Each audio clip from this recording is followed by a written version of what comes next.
এখন আমরা রেডি হয়ে গেছি, যাব হচ্ছে ছেলের স্কুলে। হো আগে আগে এসে কথা বলতে। কোথায় যাবে তুমি? এসে অমিতা বিদ্যালয়। অমিতা বিদ্যালয় কি করতে যাবে? ড্রয়িং করতে, লিখতে। আজকে ওর হচ্ছে ড্রেসের মাপটা দেবে, হয়তো বই টই দেবে কিনা জানি না, সেই জন্য আমাদের ডেকেছে, তো ওই কারণেই যাচ্ছি। তো চলো, পরে আবার দেখা হবে তোমাদের সঙ্গে। পুরো হচ্ছে স্কুলটা আজকে তোমাদের ঘুরে দেখাবো, খুব সুন্দর স্কুলটা। কি হ্যাঁ নিয়ে চলো, কিছু ডকুমেন্টস না নিলে আবার। ছোটটা হ্যাঁ ওই এটাই না তাহলে।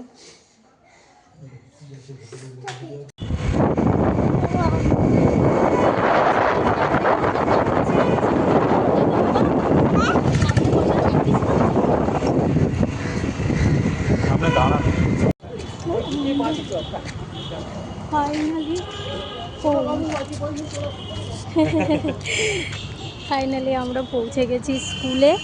আর এই যে সেই রাস্তাটা স্কুলের, আর সব থেকে ভালো ব্যাপার হচ্ছে এই পাশেই হচ্ছে মন্দির একটা, ঠিক আছে, খুব সুন্দর একটা মন্দির। স্কুলে মাঠটা খুব সুন্দর। এই মাঠে পাপা খেলা করবে। হ্যাঁ ওলে বাবা, এইদিকে আর একটা মাঠ আছে, আর এইদিকে সেই ক্লাসগুলো।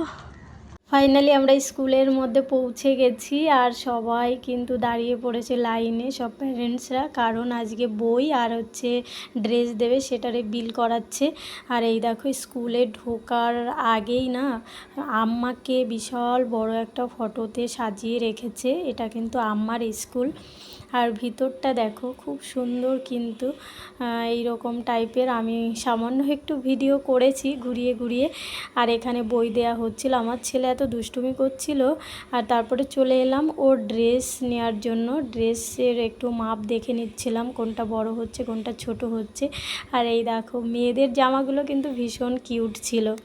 আর আমার ছেলে তো এক জায়গায় কোনো দিনও দাঁড়াতে পারে না, এই লাফা ঝাপা এই করছে। আর এই দেখো এখানেও ড্রেসের জন্য অনেক ভিড় হয়ে আছে।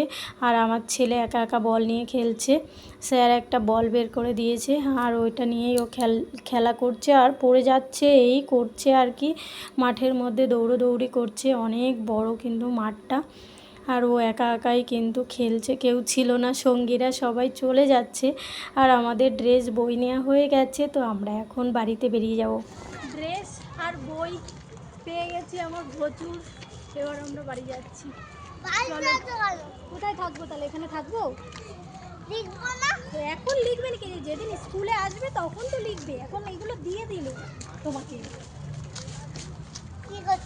কি করতে রেডি করার জন্য।